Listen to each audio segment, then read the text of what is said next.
Bismillahirrahmanirrahim. Assalamualaikum warahmatullahi wabarakatuh. Waalaikumsalam warahmatullahi wabarakatuh. Oke, selamat pagi. Pagi Bu. Ya, nama siapa? Panggilannya? Di kelas 11-7. 11-7. Oke, Keiko, sebelumnya Ibu ucapkan terima kasih atas kesediaannya datang ke sini. Jadi pada kesempatan kali ini kita akan melaksanakan konseling individual, di mana konseling ini kurang lebih kita akan ngobrol itu 40-45 menit ya. Jadi sebelumnya Keiko sudah pernah ikut konseling individual atau belum? Belum pernah. Jadi Ibu jelasin ya, konseling individual ini adalah salah satu layanan dari BK untuk menyelesaikan suatu permasalahan. Di mana dalam konseling individual itu ada beberapa asas. Yang pertama itu asas kerahasiaan. Jadi apapun yang kita bahas di sini itu tidak akan dibawa keluar. Jadi hanya kita berdua yang tahu. Jadi sebisa mungkin Ibu minta Keiko terbuka dan jujur, ya, mengungkapkan permasalahan dialami. Kemudian yang ketiga, yang pertama tadi kerahasiaan, kedua keterbukaan, ketiga itu asas kesukarelaan. Jadi Keiko datang ke sini secara sukarela atau dipaksa? Sukarela karena atas kesadaran diri ya, karena Keiko ada suatu permasalahan ya. Jadi sebelum itu Ibu ada surat pernyataan persetujuan, bisa Keiko baca dulu dan tulis serta tanda tangan di surat ini. Bisa? Bawa pena? Bawa.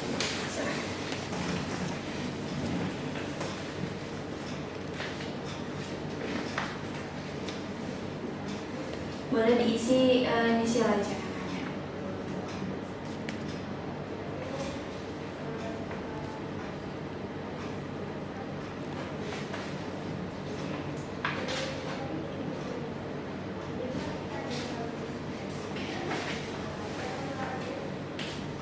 Oke, terima kasih ya. Artinya kalau Keiko sudah menandatangani surat pernyataan ini, Keiko bersedia untuk mengikuti konseling individual ini. Jadi Ibu harap Keiko bisa bekerja sama dan kooperatif dalam mengikuti kegiatan layanan ini, karena layanan ini untuk kebaikan Keiko sendiri dan untuk kedepannya ya. Sebelumnya Keiko tahu alasannya kenapa dipanggil ke ruangan BK? Tahu Bu. Kenapa tuh? Karena Keiko sering terlambat sekolah. Oke, dan berapa kali terlambat sekolah? Sekitar semingguan ini.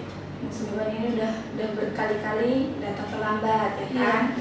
Nah, jadi Keiko datang ke sini karena memang Keiko ada permasalahan sering datang terlambat. Pada kelas Keiko mengonfirmasikan bahwa Keiko sering datang terlambat semingguan ini. Jadi Ibu harapkan Keiko bisa menceritakan secara jelas dan detail apa yang menjadi kendala Keiko selama seminggu ini, kenapa sering datang terlambat gitu. Jadi tujuan konseling ini adalah menyelesaikan agar kedepannya Keiko tidak datang terlambat lagi dan agar Keiko lebih baik lagi. Sebelumnya Ibu boleh tahu cerita singkatnya secara detail kenapa Keiko sering datang terlambat selama beberapa hari ini. Boleh. Jadi beberapa hari ini Keiko sering terlambat itu dikarenakan jadwal tidur Keiko tuh berkurang. Jadinya pas bangun sekitar jam 5-an itu capeknya tuh lebih kerasa gitu kan. Dan juga untuk untuk kegiatannya kan padat dari pagi sampai malam, ada les juga. Jadi pulangnya tuh lebih malam. Terus juga paginya itu kan bangunnya sekitar jam 5. Itu kadang belum fit banget badan itu, masih ngantuk. Makanya habis sholat subuh sempetin tidur lagi. Makanya kadang pas bangun itu udah sekitar jam 5.40-an itu langsung buru-buru. Dan juga itu juga kalau mandinya tuh lumayan lama, sekitar 15 menitan. Terus juga untuk pergi ke sekolah itu kan ngendari motor sendiri. Nah kadang di jalan itu suka gak dapet lampu merah. Terus juga kadang macet, waktu pagi-pagi udah macet. Terus juga jalanannya juga gak bagus, jadi kadang harus muter dulu kalau jalanannya buruk gitu.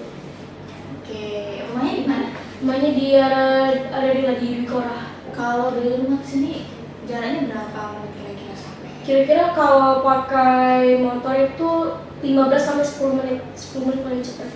10 menit paling cepat. Dari rumah berarti berapa jam berapa? Kalau lagi pagi banget itu sekitar jam 5.50. Tapi kalau lagi ngaret itu sekitar jam 6 lewat 5 atau jam 6 lewat 10. 6.10. Berarti sampai sini sebisa mungkin terlambat ya kalau berangkat jam segitu. Iya. Ikut les apa? Ikut les, ada les ini apa namanya, les mata pelajaran sama satu lagi les bahasa Inggris. Itu jam berapa berangkat lesnya? Pulang sekolah atau gimana?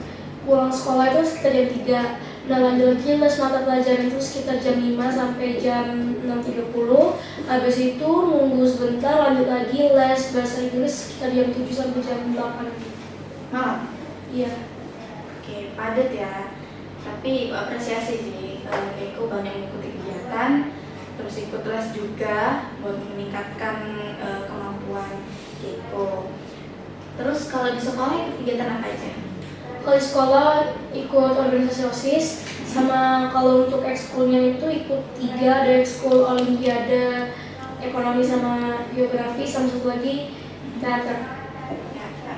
Oke, kalau ikut tangkep berarti penyebab dari datang terlambat Keiko itu yang pertama karena jadwal padat ya, mulai dari sekolah pulang sore masih harus les, sehingga dari jadwal yang padat itu Keiko kurang memiliki waktu untuk istirahat. Ya. Jadinya waktu pagi keburu-buru, pagi habis subuh lagi tidur lagi karena masih ngerasa ngantuk. Juga perjalanan rumahnya juga cukup jauh ya. Selama perjalanan juga ya di kota, namanya di kota kan, di macet, kena lampu merah segala macam. Oke, penyebab itu. Dari beberapa penyebab itu, untuk beberapa hari ini kira-kira penyebab mana yang paling mendominasi membuat Keiko tuh datang terlambat? Yang paling mendominasi itu kayaknya pas nyetir di jalan deh. Pas di jalan, Iya. itu gimana maksudnya? Karena kadang ada mobil atau motor itu nggak mau saling ngalah gitu loh. Jadi kadang mau nyalip pun mereka nggak bisa. Terus juga kadang lampu merah suka gak dapet lampu merah.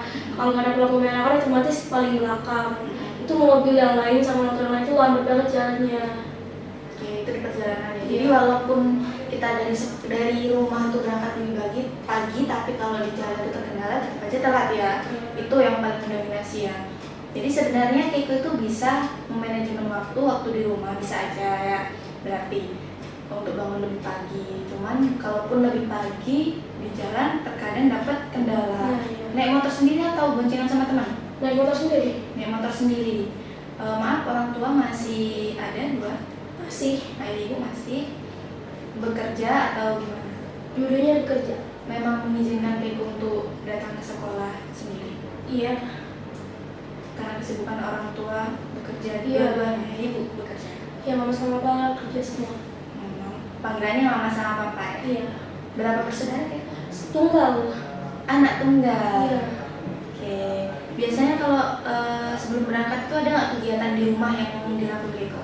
Paling bangun pagi, biasanya habis bahkan bangun jam 5. Langsung sholat subuh, habis itu paling minum susu. Terus itu sarapan langsung berangkat ya? Nggak Nggak sarapan, minum Iya. susu aja? Soalnya mual nanti sarapan. Punya asam lambung atau gimana? Nggak punya sih, cuman emang Kebiasaannya kayak gitu. Minum susu. Tapi bawa bekal atau apa? paling uang jajan aja sih. Jajan Jajan. di sekolah paling sarapan. Oke. Nah tadi Keiko udah nyeritain secara singkat ya. Nah, kalau ibu tangkap memang bukan atas dasar keinginan Keiko untuk terlambat, ya, karena memang situasi atau kondisi yang di saat itu yang memungkinkan Keiko datang terlambat. Oke. Sebenarnya berterima kasih Keiko sudah terbuka. Jadi Keiko bisa tulis lagi secara singkat di sini. Di sini ada catatan pikiran jurnal. Keiko bisa menuliskan, kalau ibu tadi kan nanya satu aja, jadi satu itu penyebab yang paling mendominasi itu Keiko bisa tulis di bagian situasi pemicu. Dan ketika penyebab itu tadi, apa yang di pikiran Keiko, ya? Ketika penyebab itu terjadi, apa yang di pikiran Keiko dan bagaimana perasaannya, bisa dituliskan di sini ya.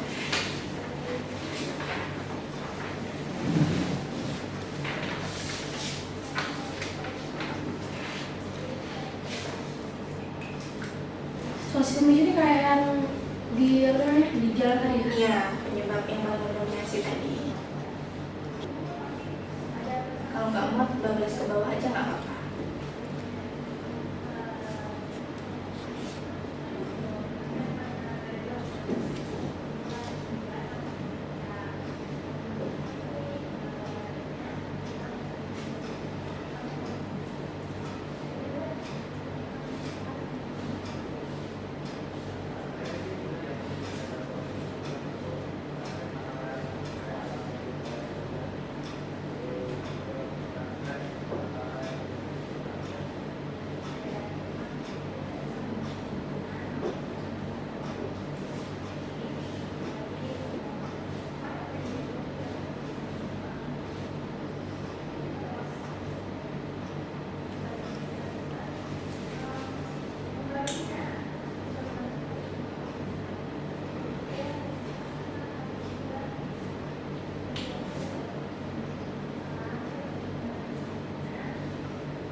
Ibu izin bacain ulang ya. Ya. Jadi memang penyebab Keiko datang terlambat itu karena kendala di jalan ya. Terus pikiran yang otomatis muncul ketika penyebab itu terjadi, moodnya langsung hancur ya. Itu ya sehingga saya sering dan oke. Perasaannya saya jadi lebih mudah emosi dan malas untuk apel karena kalau telat saya menunggu di gerbang. Oke. Jadi karena penyebab itu langsung Keiko punya pikiran pasti datang terlambat. Iya. Ya, pasti walaupun menurut ibu ya, walaupun Keiko itu berangkat pagi, kalau di jalan itu seperti itu keadaannya, Keiko pasti datang terlambat. Dan ketika di jalan kondisinya seperti itu, Keiko merasa moodnya lebih hancur ya. Jadi sampai sekolah itu jadi lebih malas, emosi. Kalau boleh ibu tahu, kan perasaan Keiko pada saat itu lebih mudah emosi ya. Jadi ketika sampai di sekolah, pernah nggak Keiko meluapkan emosi itu? Pernah. Gimana cara meluapkan emosi Keiko? Kalau ngeluapin langsung ke orang itu enggak, cuman ngeluapin ke diri sendiri, paling langsung cemberut gitu loh. Terus juga kalau langsung disuruh masuk oleh satu cemberut lagi gitu, kayak gitulah. Tetap ada rasa jengkel ya. Iya, Ya. banget. Kalau malas, jadi lebih malas apel. Jadi untuk kedepannya kira-kira ada nggak pikiran lagi Keiko kalau datang terlambat tuh, udah mending berangkat siang sekalian, atau juga terlambat nggak bisa apel juga, malas juga mau apel gitu. Ada nggak pikiran? Iya gitu? ada. Pasti ada ya. Oke. Gini, Keiko udah tahu nih penyebabnya. Keiko sendiri udah tahu penyebab Keiko kenapa Keiko datang terlambat, pemicunya apa, dan kira-kira nih dampak yang paling Keiko rasain ketika terlambat berkali-kali itu apa?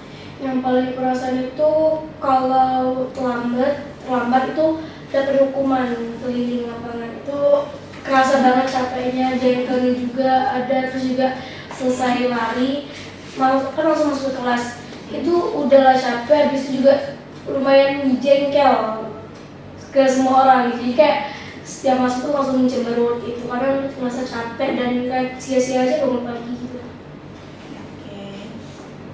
Itu dampak yang pertama. Ada dampak lagi nggak selain itu? Dampak yang lain ya paling kalau hukumannya lumayan lama itu nggak sempat lagi buat nge-review pelajaran sebelumnya, soalnya kan kadang kami ada UH. Jadi kadang nggak sempat buat nge-review pelajaran sebelumnya. Oke. Ada lagi? Itu aja. Udah itu aja. Jadi itu udah tahu ya kalau datang terlambat itu apa yang bakal terjadi dan berdampak untuk itu. Ya salah satunya pasti dapat hukuman. Dan kalau udah dapat hukuman itu bukan berarti malah nambah kita untuk semangat sekolah, malah nambah malas. Karena posisi udah keburu-buru, di jalan udah emosi, egois, karena itu egoisan orang-orang kan. Jadinya udah nggak mood, sampai sekolah dihukum, udah merasa capek, belum lagi masuk kelas. Terkadang masih ada kan, kalau masuk kelas itu entah kendala dari teman atau apa yang ganggu segala macam, jadi terganggu di belajarnya. Otomatis kalau belajar kita terganggu, juga akan terganggu di nilai akademik kita. Jadi kalau Keiko udah tahu penyebab dan dampaknya, kira-kira nih ada nggak solusi dari Keiko tersendiri supaya hal itu nggak terjadi lagi? Ada sebenarnya, paling solusinya itu bangunnya lebih pagi, terus juga lebih bisa ngatur waktu, kalau pulang sekolah langsung tidur, nggak ngerjain hal yang lain. Paling untuk untuk di jalan itu kalau bisa nyari jalan pintas, karena kan udah nggak sempat, jadi nggak sempat lagi kalau mau harus muter balik segala macam. Itu aja sih. Oke, nggak ada lagi? Ada lagi nggak? Nggak ada lagi sih. Nggak ada lagi. Itu solusi ya dari Keiko sendiri. Artinya sebenarnya Keiko bisa menyelesaikan masalah itu sendiri. Oke, ibu kasih apresiasi. Keiko bisa menyadari apa yang jadi penyebab dan bagaimana dampak yang akan diterima. Terus Keiko juga sebenarnya bisa menemukan solusinya sendiri, namun mungkin Keiko belum bisa menerapkannya dengan secara baik ya. Terus ini apakah pikiran Keiko yang tadi walaupun aku datang pagi, bangun pagi, kalau di jalan kondisinya seperti itu aku pasti telat, jadi malas DHL. Apakah perasaan atau pikiran seperti itu tuh akan berkelanjutan? Iya, akan berkelanjutan. Terus bagaimana sih menurut Keiko supaya pikiran itu tuh bisa hilang? Jadi ketika walaupun Keiko berangkat pagi dapat kendala di jalan, walaupun telat, pikiran itu tuh nggak ada lagi. Gimana kira-kira dari Keiko sendiri? itu kalau kondisinya masih telat ya. Iya. Paling kalau udah sampai itu kan rasa emosinya kan masih membludak ya, lagi rasanya jengkel, mau marah. Itu biasanya kadang ada juga teman yang telat, jadi Keiko berusaha berkomunikasi, jadinya kan emosi itu mereda. Terus juga kita sama-sama introspeksi, kedepannya jangan lagi telat, janji dia nggak telat segala macam. Terus sekarang nih komitmen apa yang bakal Keiko terapin buat agar nggak datang terlambat lagi, terus juga bakal buat ngilangin pikiran itu? Komitmen apa yang bakal Keiko terapin? Yang bakal Keiko terapin itu yang pertama adalah bangunnya lebih pagi, habis sholat subuh sama minum susu nggak usah tidur lagi. Terus juga untuk mandinya lebih cepat, sama habis itu buat berkendaranya lebih hati-hati sama yang buat iya. Kalau tadi kan bahas jalan pintas ya, sebenarnya Keiko udah tahu ada jalan pintas. Ada sebenarnya jalan pintas, cuma emang kan busnya udah telat. Jadi otomatis kelasnya juga rame. Sama-sama rame ya, Iya. dikasih gitu ya. Ya jadi ngambil jalan raya. Untuk kendala lain selain kendala ini kan kalau di jalan tadi kendala dari orangnya ya, kebut-kebutan segala macam. Dari kendaraan ada nggak kendalanya? Dari kendaraan nggak ada, cuman paling ini aja sih, apa namanya, kalau udah naik motor itu kadang nggak bisa ngontrol lagi, soalnya kan udah emosi. Jadi kadang di jalan tuh suka ya emosi lah, ngetin orang gitu. Terus kebut-kebutan Iya, jadinya ya. kita nyari-nyarikan gitu. Tahu kan tapi kalau dampaknya nanti kebut-kebutan atau apa? Nah iya, udah tahu dampaknya apa, cuman kan kita kan Masih ngejar lagi waktu, emosi. iya ngejar waktu, emosi gitu. Jadi kadang ada jalan rusak pun itu udah gak kepikiran berapa ya jatuh atau enggak, yang penting nyampe dulu ke sekolah. Itu karena moodnya udah rusak. Pernah nggak bisa mengendalikan emosi waktu di jalan itu? Kalau mengendalikan emosi itu pernah sih, tapi posisinya dapat kabar kalau nggak apel, makanya dari tadinya yang emosi langsung happy gitu. Jadi lebih santai. Iya, santai, lebih. Tapi kan walaupun nggak apel tetap masuknya jam segitu. Tapi ini Bu, walaupun nggak apel, itu masih boleh masuk orang-orang yang telat. Masih boleh masuk. Iya, masih bisa masuk, nggak ada hukuman segala macam, masih aman. Jadi sebenarnya nggak terpantau oleh guru ya. Iya. Karena apel memang jadi guru semua di depan jadi terpantau oleh guru. Selain itu ada nggak cara lain yang pernah Niko lakuin buat mengendalikan itu? Mengendalikan emosi. Ketika di jalan itu. Paling apa namanya, kalau kita tuh udah nyiapin semuanya deh, kayak udah rapi, udah pakai sunscreen, pokoknya udah, menurut aku tuh udah siap menerima pelajaran. Nah disitu pasti menurut aku nggak terlalu buruk harusnya. Karena kan kalau buru-buru otomatis nggak ada yang selesai kan, mulai dari mungkin apa namanya atribut belum dipasang, terus juga apa namanya belum lagi buat masukin buku. Tapi kalau apa namanya hal yang buat Keiko, menurut Keiko tuh masih oke, walaupun telat, itu paling sebelum walaupun telat itu Keiko udah nyiapin buku dari semalam. Itu kan udah ngurangin pikiran Keiko. Terus juga apa namanya atribut Keiko tuh udah kepasang semua di sekolah.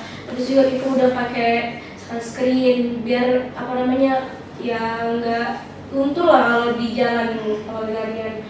Habis itu paling apa namanya di hari itu nggak ada ulangan atau nggak ada guru yang bakal nanya-nanya gitu. Oke. Jadi untuk seragam buku mata pelajaran itu disiapkan dari malam. Itu lebih sering disiapin dari malam atau paginya? Kalau baju itu dari malam, cuman emang atributnya tuh kan agak ribet masanya, soalnya dasinya juga bukan dasi langsung, jadi harus diketik dulu. Kalau untuk buku itu emang dari pagi Bu. Pagi baru nyiapin? Iya. Kenapa tuh? Karena kalau malam kan pikirannya bisa besok pagi, bisa besok pagi, jadi ya gak dikerjain baru paginya aja. Padahal Niko tahu kalau menyiapkan pagi itu bakal apa yang terjadi. Iya, tahu. udah. Tapi kenapa itu nggak diubah? Karena dia merasa kayak kan kalau udah capek banget itu udah malas gerak, udah pengennya tidur aja, habis mandi, habis makan segala macam. Nah itu aku mikirnya karena kan beberapa kali juga aku pernah telat gitu ya, tapi masih sempat buat masukin buku, buat masukin apapun di dalam tas. Jadi aku mikirnya kayak besok paling cepet dikit masih buku, jadi tidak bakal lama. Itu aja sih pikirannya. Pernah nggak ada yang buku ketinggalan? Untuk buku ada sebenarnya, paling cuma berapa kali gitu, nggak sering. Dan itu berdampak apa kalau buku itu ketinggalan waktu itu? Kalau buku ketinggalan itu paling sebenarnya dampaknya nggak terlalu besar, tapi tergantung gurunya. Cuma untuk Keiko sendiri, pengalaman Keiko, kalau buku ketinggalan itu gurunya nggak bakal marah, paling minta buat di soalnya dan jawabannya itu di kertas lembar 2 aja. Jadi itu bukan masalah besar juga sih sebenarnya kalau ketinggalan buku. Tapi itu hanya salah satu guru kan yang kayak gitu? Apa? Hanya salah satu guru yang kayak gitu, maksudnya nggak apa-apa ketinggalan gitu kan? Belum pernah nemuin kan guru yang ketika bukunya ketinggalan kena marah, hukum, udah pernah belum? Pernah. Nah itu kasih hukuman apa tuh? Berdiri di kelas selama jam pelajaran atau gimana? Iya. Itu semakin bikin kamu capek kan, semakin mungkin bikin kamu nambah gak mood, Iya, malu juga kan. Jadi otomatis ya seharusnya kalau kamu udah tahu dampaknya itu ya bisa dikurangi. Jadi walaupun dalam keadaan capek malam itu, sebisa mungkin kamu harus bisa memanajemen waktu. Karena kamu tahu sendiri dampak yang bakal terjadi itu apa, ya kan? Oke, kalau ibu rangkum dari permasalahan Keiko tadi, penyebabnya yang paling mendominasi karena kondisi di jalan. Karena pikiran Keiko ya walaupun berangkat pagi, kalau kondisi di jalan kayak gini tetap aja telat, tetap aja kena hukuman. Ini itu membuat Keiko tuh nambah malas untuk belajar. Tapi di samping itu ibu apresiasi Keiko menyadari atas ada kesadaran diri bahwa memang Keiko melakukan itu karena penyebab itu tadi, dan Keiko juga bisa menemukan solusinya.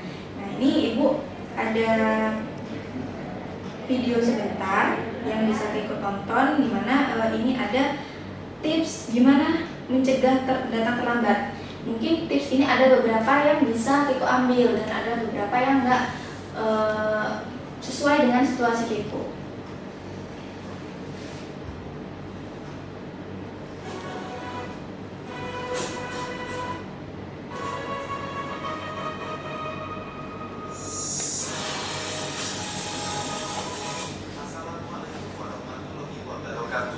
Pada video kali ini, saya akan menjelaskan tips mencegah terlambat ke sekolah untuk pelajar. Hal ini merupakan hal yang penting supaya memiliki karakter disiplin tepat waktu, sehingga nanti terbiasa tepat waktu datang ke tempat kerja ketika suatu saat sudah lulus sekolah dan bekerja. Oleh karena itu, berikut tips mencegah terlambat datang ke sekolah untuk pelajar. Ya, antara lain: 1. Memiliki niat, motivasi, dan semangat ke sekolah sejak awal. Niat, motivasi, dan semangat adalah hal pertama yang paling penting sebelum memutuskan akan bangun pagi keesokan harinya. Kalau kalian memiliki niat baik untuk bangun pagi, maka Allah Subhanahu wa Ta'ala akan memberikan kesempatan bangun pagi, sehingga kalian akan termotivasi dan semangat berangkat ke sekolah. Lebih bagus kalian berangkat sekolah dengan motivasi sendiri, tanpa ada paksaan atau bukan karena takut ditegur oleh orang tua dan guru. Kalian akan tetap semangat berangkat sekolah dan belajar serta mengerjakan tugas tepat waktu. Artinya, kalian memiliki kesadaran bahwa sekolah dan belajar itu penting untuk meraih cita-cita di masa depan. 2. Menaati aturan sekolah dan mengetahui resiko terlambat datang ke sekolah. Berperilaku disiplin terhadap peraturan sekolah merupakan suatu kewajiban. Kalian akan bahas yang pertama dulu ya. mengetahui mengenai Tadi itu ada motivasi dari diri sendiri. Nah, sebenarnya Keiko tadi sudah mengungkapkan itu bahwa kalau ketika mood Keiko itu supaya nggak hancur, ya harus dari rumah tuh harus ngerasa siap, semua siap, sudah pakai ini itu, semua sudah lengkap. Nah, itu tadi sebenarnya sudah Keiko lakuin kan. Yang kedua ini mengerti aturan sekolah dan mengetahui resiko. Nah, Keiko juga tadi udah ngerti, udah tahu resiko apa yang bakal Keiko terima kalau Keiko datang terlambat. Artinya Keiko harus mengurangi itu dan mulai menaati aturan sekolah lagi secara lebih disiplin lagi. mengenai resiko yang akan diperoleh apabila terlambat datang ke sekolah, yaitu ditegur oleh guru atau orang tua, tidak bisa mengikuti kegiatan belajar mengajar, KBM, dan hukum lainnya yang diterapkan di sekolah kalian, sehingga akan ketinggalan materi pembelajaran dan tugas mata pelajaran. 3. Mengetahui jadwal pelajaran dan waktu masuk sekolah. Kalian harus mengetahui jadwal pelajaran dan waktu masuk sekolah, sehingga kalian dapat memanajemen waktu atau mengatur waktu. 4. Mulailah manajemen waktu atau mengatur waktu. Salah satu cara supaya tidak terlambat dengan memanajemen waktu atau mengatur waktu sebaik mungkin, sebaiknya kalian membuat jadwal atau agenda untuk aktivitas sehari-hari sesuai dengan jadwal mata pelajaran di sekolah. Misalnya, malam hari kalian belajar atau mengerjakan tugas mata pelajaran selama 1 jam. Setelah itu mempersiapkan kebutuhan sekolah yang akan dibawa besok ke sekolah. 5. Memperkirakan waktu tempuh dari rumah ke sekolah. Kalian harus memperkirakan waktu tempuh dari rumah ke sekolah. Contohnya, dari rumah ke sekolah dengan waktu tempuh memperkirakan waktu tempuh, Keiko udah tahu jarak tempuh dari rumah ke sini sekitar 15 menit. Artinya kalau aku berangkat jam segini sampai sekolah jam berapa ya? Kalau aku berangkat jam segini, kalau di jalan itu ada kendala kayak gini, kira-kira sampai sekolah jam berapa ya? Keiko sudah pasti bisa memperkirakan itu. Jadi sebisa mungkin untuk kedepannya lebih tepat lagi untuk memperkirakan waktunya. Jadi gimana caranya bisa berangkat dari rumah jam segini, ketika dapat kendala sampai sekolah itu tetap tidak telat, tetap bisa mengikuti apel, ya. Untuk tempuh 20 menit, sedangkan masuk sekolah jam 7 pagi. Berarti, kalian harus berangkat ke sekolah jam 6 pagi. Bertujuan untuk menghindari kemacetan, sehingga ke sekolah sampai jam 6 lebih 20 menit. Artinya, ada 40 menit sebelum masuk sekolah. Waktu tersebut dapat digunakan untuk sarapan, apabila belum sarapan, melaksanakan tiket kebersihan kelas, membaca buku pelajaran tentang materi yang akan dibahas, dan dengan berangkat jam 6 pagi, meskipun di jalan macet, kalian tetap tidak terlambat ke sekolah. Artinya, kalian lebih baik menunggu bel berbunyi masuk sekolah, sudah berada di kelas atau sekolah. 6. Oke, itu ya, dari beberapa ada 5 tips yang menurut Ibu itu berkaitan dengan Keiko. Benar apa nggak kira-kira? Benar. Oke, jadi semoga dari tips itu bisa Keiko jadikan komitmen nanti ke depannya supaya tidak datang terlambat, ya. Oke, dari video ini kira-kira apa nih yang ditangkap dari Keiko? Yang pertama itu harus ada niat untuk sekolah, harus ada motivasi juga supaya kalau kita ada motivasi kan otomatis mood kita buat sekolah itu lebih tinggi. Terus juga manajemen waktu. Manajemen waktu, jam berapa aja kita bangun, jam berapa kita sholat, jam berapa kita sarapan, jam berapa kita mandi, sampai jam berapa kita harus ke sekolah. Terus juga ada rasa takut sama aturan sekolah supaya kita jadinya gak semena-mena. Terus yang keempat ya, keempat itu menaati aturan guru juga supaya kita tuh nggak jelek di mata guru. Kita tuh harus punya pikiran jangan sampai jelek di mata guru supaya nilai kita juga aman. Oke, itu cukup? Ya. Oke, bagus jawabannya. Jadi kira-kira nih dari tips atau komitmen tadi, Keiko yakin nggak Keiko itu bakal bisa ke depannya ngelakuin itu? Yakin. Yakin. Kalau yakin, ada nggak kalimat satu kalimat yang membuktikan bahwa Keiko itu bisa loh ngelakuin itu? Kalimat apa yang kira-kira yang bakal dilakukan? Paling Keiko mau sekolah aja sih. Keiko pengen Sekolah. sekolah. Tahu ya, karena memang di sekolah ini aturannya sangat ketat. Apalagi ada surat perjanjian dan surat pernyataan juga kan. Kalau sudah dapat surat pernyataan 1, 2, dan sampai ketiga itu bakal keluar dari sekolah ini. Jadi sebisa mungkin Keiko kedepannya bisa menerapkan ini. Sebelum itu Ibu ada lembar kerja yang perlu Keiko isi, bawa HP? Bawa. Oke.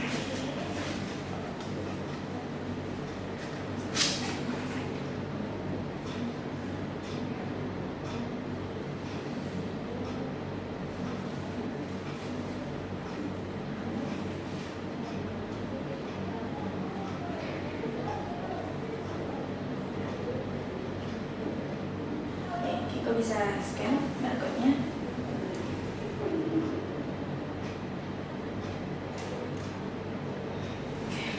Bisa buka, silakan diisi sesuai dengan keadaan Keiko sekarang.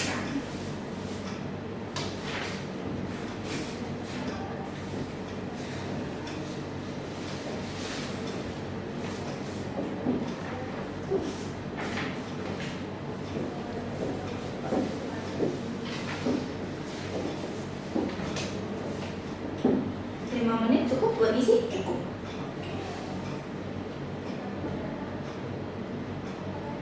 Ini hari sama tanggal hari ini. Ya.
terima kasih sudah diisi ya. Jadi untuk Keiko semoga kedepannya bisa menjalankan komitmen-komitmen yang sudah Keiko ungkapkan tadi. Jadi Keiko harus percaya bahwa Keiko itu bisa. Aku pasti bisa. Apa? Aku pasti bisa. Oke. Bisa ulangi sekali lagi? Apa? Bisa ulangi sekali lagi? Aku pasti bisa. Oke. Jadi Keiko harus yakin sama diri Keiko sendiri bahwa bisa memanajemen waktu, mengendalikan itu, dan mengurangi bahkan tidak akan mengulangi lagi permasalahan itu ya. Jangan sampai ada keberlanjutan surat yang datang sehingga dampaknya nanti akan lebih buruk untuk Keiko ya. Ada satu lagi, ini bisa Keiko isi secara singkat. Hasil apa yang Keiko dapat selama kita ngobrol tadi ya, silakan.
Sudah? Oke.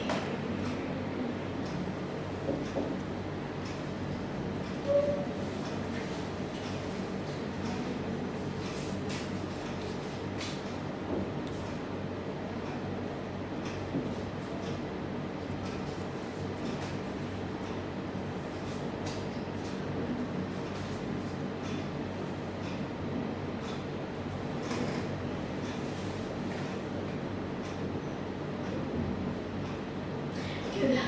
Sudah, oke, terima kasih ya. Jadi Ibu yakin Keiko bisa ke depannya bisa lebih baik lagi, bisa menjalankan dan melakukan lebih baik lagi, bisa menerapkan komitmen-komitmen yang udah Keiko buat tadi. Ibu yakin Keiko pasti bisa. Ibu ucapkan terima kasih Keiko sudah bersedia untuk ngobrol, terus Ibu kasih apresiasi untuk Keiko bisa terbuka dan jujur menceritakan kendala yang Keiko rasai. Jadi mungkin untuk pertemuan hari ini cukup. Sebenarnya ini ada lembar monitoring di mana lembar ini bisa Keiko isi untuk beberapa hari ke depan. Jadi ini ada tanggal, uraian kegiatan itu terlambat atau enggak. Ketika terlambat ditulis terlambat dan emotikon apa atau perasaan apa yang saat itu Keiko rasain. Ketika disiplin juga seperti itu ya. Jadi Keiko bisa isi ini untuk beberapa hari, nanti Ibu informasikan kalau dikumpul lagi kertasnya. Sambil Keiko mengisi ini juga Ibu akan pantau untuk beberapa hari apakah Keiko ada perkembangan untuk beberapa hari. Tapi kalau nanti ketika Keiko nggak ada perkembangan, kemungkinan besar kita akan ketemu lagi, kita akan cari solusi lagi yang lebih tepat lagi gitu ya. Bisa dibawa pulang nanti sambil memantau ya. Terima kasih Bu. Jadi itu saja ya untuk pertemuan hari ini. Sekali lagi Ibu ucapkan terima kasih. Semoga semuanya berjalan dengan lancar, akademiknya menjadi lebih baik lagi, nggak akan terkendala lagi ya. Silakan melanjutkan aktivitas selanjutnya. Oke, tutup. Assalamualaikum warahmatullahi wabarakatuh. Waalaikumsalam warahmatullahi wabarakatuh.